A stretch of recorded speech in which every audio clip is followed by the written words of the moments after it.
Hi, I'm Lauren Bernick. I am host of the podcast Age Like a Badass Mother, and I am here today with Sally, Laura, and Maggie. I am posing the question, what do you fear most about aging? Sally? And so, being a practitioner in the aesthetic space, my biggest fear is not being able to recognize myself. And that could go kind of on both ends. So, taking it too far, doing too much, and looking alien like and completely opposite of my baseline. And then the opposite is just letting nature take over and, looking like my mother, which she's beautiful, but it's something that, that's not me who I am today. And so I kind of fear both aspects of that. That's interesting. Laura?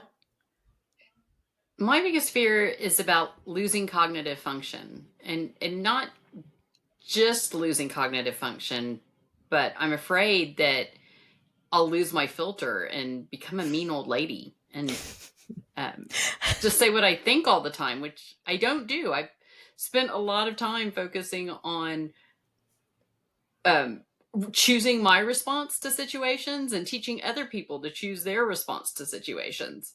And most of the time, that means I don't say what I really think. So I'm afraid I'll say what I really think, and it won't be very nice.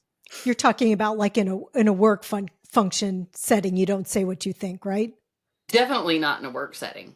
I say what I think more now than when I was an employee, but even in social settings and with family, Yeah. Okay. sometimes I choose what I think the better response is. That's smart. Okay, Maggie, you? I think my biggest fear is around this sense of giving up. When you get to a certain age that, you don't work out as hard at the gym, you don't get your hair done, you schlub around in sweatpants when you're outside.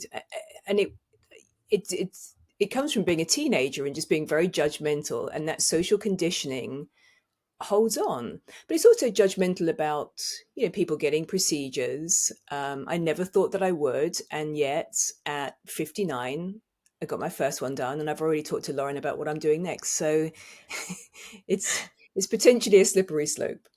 I get it. And my biggest fear is just around not being healthy. I don't want to be so sick that I'm sidelined for life from life and that I'm a burden to people. That would just kill me. So pick our panel and let us record live from South by Southwest. We'll talk about this and we'll also talk about vanity. Is it superficial or necessary for self-preservation? See you in March.